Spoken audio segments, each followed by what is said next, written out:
Hello everyone, I am Pragati from Pragati Progress classes. Today we are going to learn EVS 8th standard, our clothes. In this chapter we will learn why we need clothes, the material used for making clothes, how to take care of clothes.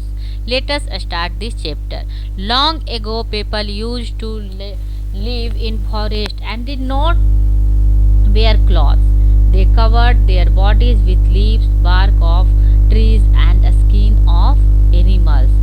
बहुत time पहले ancient time में लोग जंगल में रहा करते थे, तब उनको ये नहीं पता था कि कैसे हाउस बनाना है, ट्री के नीचे ही रहा करते थे। और उस टाइम क्या कपड़ा पहना करते थे, उस टाइम कपड़े नहीं थे, वो जानवरों के स्किन से अपने बॉडी को कवर करते थे, वो लीफ से अपने बॉडी को कवर करते थे, वो ट्री के जो छाल होता है उससे अपने बॉडी को कवर करते हैं। Later they learn to weave cloths using threads of cotton and silk. They also used wool from sheep to make warm cloths for winter. और उसके बाद इन्होंने सीखा कि कैसे क्लॉथ को बनाना है और धीरे धीरे इन्होंने क्लॉथ बनाना सीखा।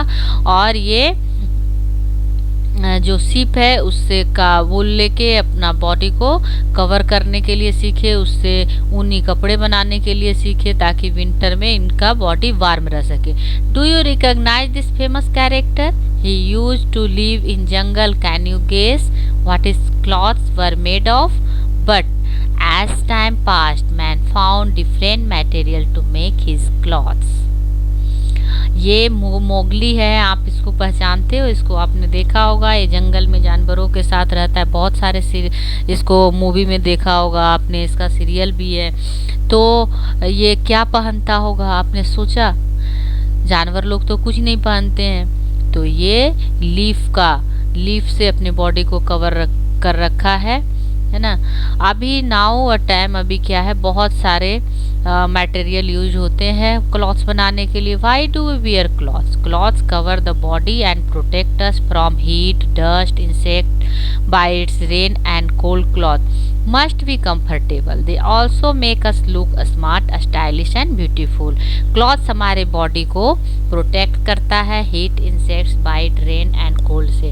अभी इन सब चीज़ों से तो करता ही है प्रोटेक्ट। आप अगर फुल कपड़े पहनोगे, बाहर निकलोगे खेलने के लिए, तो आपको मॉस्किटो से आप अपने को प्रोटेक्ट कर सकते हो। हीट से प्रोटेक्ट होता है, डस्ट से प्रोटेक्ट होता है।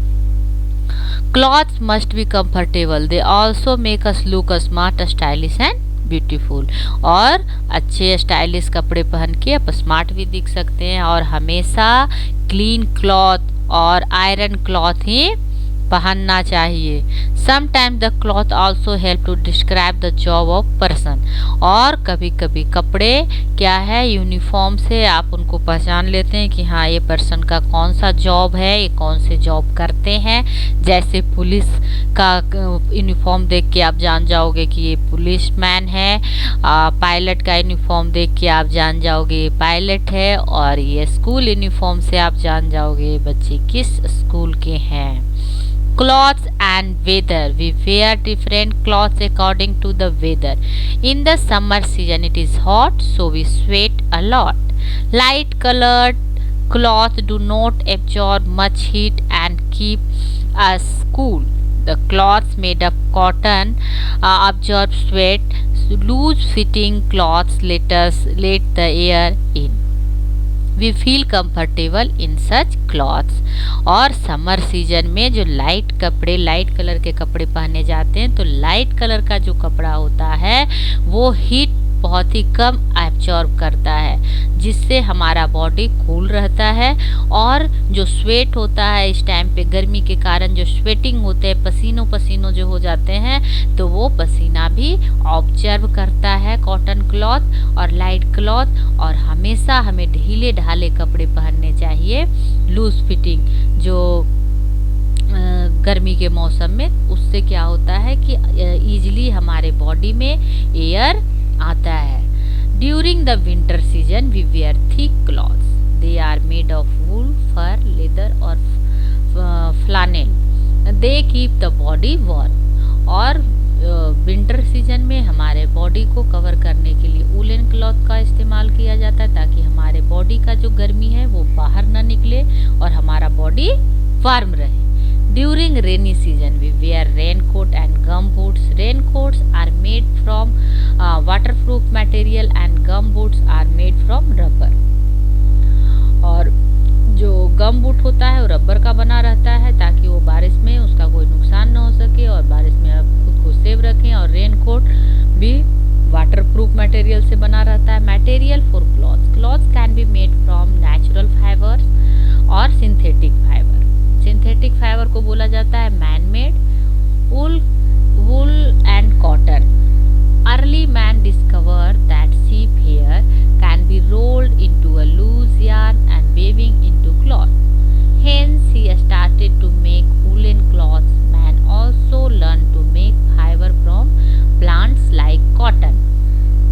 और जो शिप है उसके बॉडी से जो वूलन निकाल के और उस अर्ली मैन जो थे उन्होंने ही ये स्टार्ट किया था ताकि इसके जो स्किन से हमारा बॉडी है वो वार्म रहता था, है ना, अर्ली मैन का।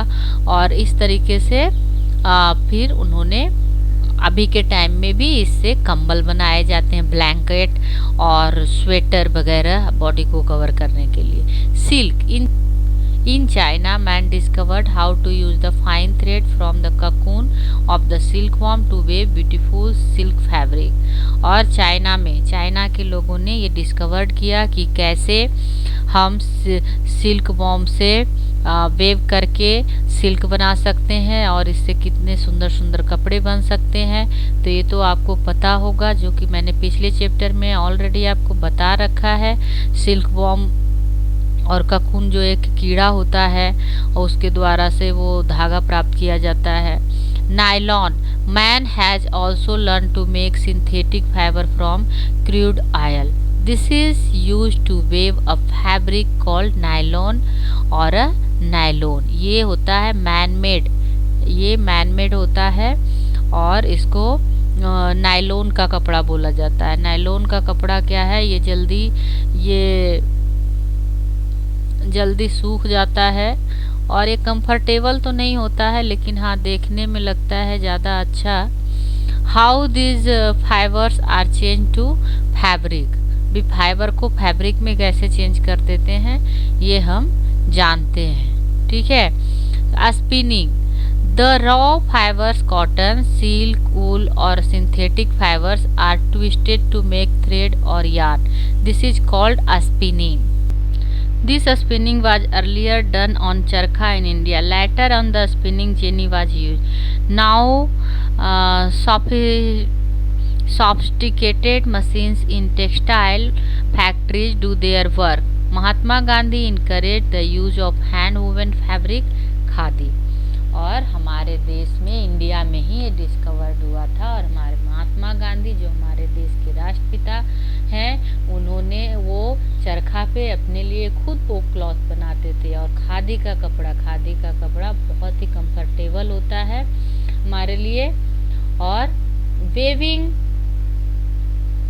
Waving in the second step, the yarn or thread is made into fabric by weaving on big machines called looms. जो इनका सेकेंड स्टेप है वो yarn thread is made up into fabric by machine, जो बड़े machine होते हैं उसमें इसको वेविंग किया जाता है, उस प्रक्रिया को बोला जाता है looms. These looms criss-cross the long threads to weave them into a fabric or cloth. Many weavers weave the thread on hand looms by hand. The world today buys sarees woven on looms by weavers of Banaras, West Bengal etcetera. अब इस तरह का जो कपड़ा होता है उसको बोला जाता है लूम्स, और ये है जो कहाँ पे ज़्यादा पाया जाता है, बनारस और वेस्ट बंगाल में। यानी जो आप बनारसी साड़ी भी बोल सकते हैं, जिसके नीचे का जो बॉर्डर होता है ना बहुत चमकीला टाइप का होता है ना, उस टाइप के कपड़े। Now fabric is made on power और mechanised looms. Also fabric are later dyed to get colourful material.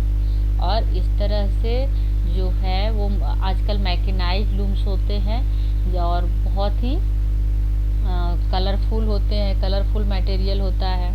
Did you know the thread which go top to bottom are called warp.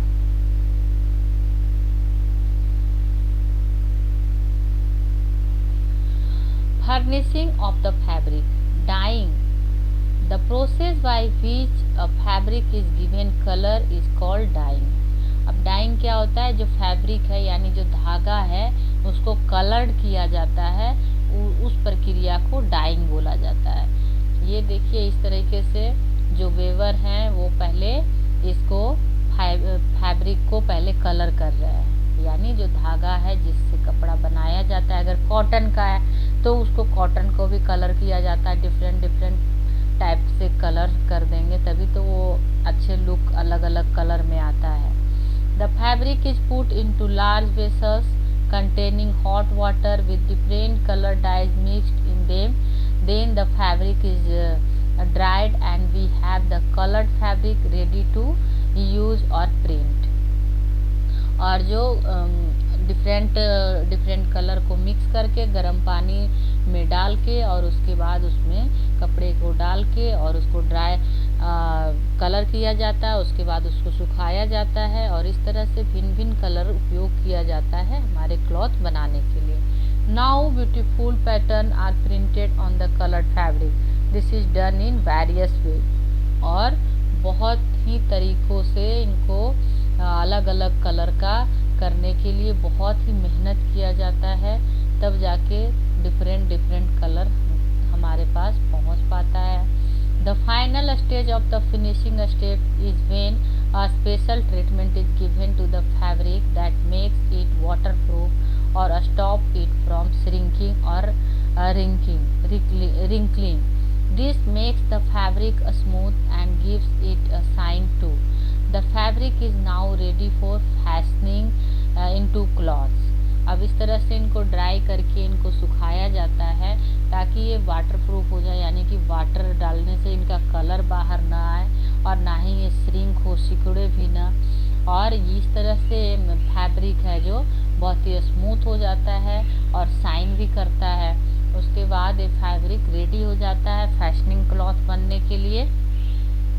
Care of our cloth, we must take good care of our clothes or they will get damaged or torn. We must wash our clothes regularly in clean water using soap or detergent powder. The clothes must be rinsed well so that detergent or soap is not left in them. और हमें हमेशा अपने कपड़ों के अच्छे से clean करना चाहिए, डिटर्जेंट पाउडर यूज़ करना चाहिए, सॉप यूज़ करना चाहिए उसको वॉशिंग सॉप धोने के लिए। और उसके बाद ये करना है कि जब भी उसको सुखाते हैं तो ये ध्यान रखना है कि उसमें डिटर्जेंट वगैरह ना बचा रह जाए, इसलिए अच्छे से ज़्यादा पानी में उसको अच्छे से वॉश करना है। We can deep wash white cloth in indigo powder before dyeing to maintain their whiteness. और जो वाइट कलर होता है उसको धोने के बाद हम इंडिगो पाउडर में यानी नील में डालते हैं ताकि उसका जो वाइट कलर का वाइटनेस है वो बरकरार रहे, बना रहे, है ना। Silk and woollen cloth are delicate and expensive. जो सिल्क कपड़े होते हैं और वो वुलन क्लॉथ्स होते हैं वो एक्सपेंसिव होते हैं। They should either B washed in mild detergent और ड्राई क्लीन। और इनके लिए या तो ड्राई क्लीन में भेजा जाता है या फिर अच्छे वाले डिटर्जेंट में, माइल्ड डिटर्जेंट में इसको धोया जाता है। After the cloth are dry we must iron them. Unironed and crumpled cloth make a person look very untidy and unkempt. अब जो भी क्लॉथ्स है उसको हमेशा धोने के बाद थोड़ा प्रेस करके उसके बाद ही पहनना चाहिए। आप प्रेस करके क्लीन क्लॉथ पहनते तो स्मार्ट लुकिंग लगता है। Insects and mites mostly attack woollen and silk cloth. To keep them safe dried neem leaves, boric acid powder और naphthalene ball are used. These are kept inside the cloth when they are stored. जब इस तरह के कपड़े को यानी silk को या उलन क्लॉथ को जब रखते हैं तो उसमें ये ध्यान रखना है, या तो आपने नीम का लीफ उसके अंदर रख देना है, या बोरिक एसिड पाउडर रखना है, या नैप्थेलिन बॉल, उससे भी कपड़े ठीक रहते हैं, लंबे टाइम तक अच्छा रहता है। Keyword fibre, a substance which can be woven or spun. A spinning, twisting the fiber to make thread or yarn. Charkha, a simple spinning machine. Synthetic fiber, fiber that is not obtained from a plant or animal source, man-made, है ना। जो man made होता है उसको synthetic fibre बोला जाते हैं, उसे प्लांट से एनिमल से एब्जॉर्ब नहीं किया जाता है, ऑब्टेन नहीं किया जाता है। Dry cleaning, the process of cleaning cloth without water, बिना वाटर का जो क्लीन किया जाता है क्लॉथ्स को उसको बोला जाता है dry cleaning. I hope you have learn all this exercise. If you like my video, like, comment and subscribe. Thank you for watching my video.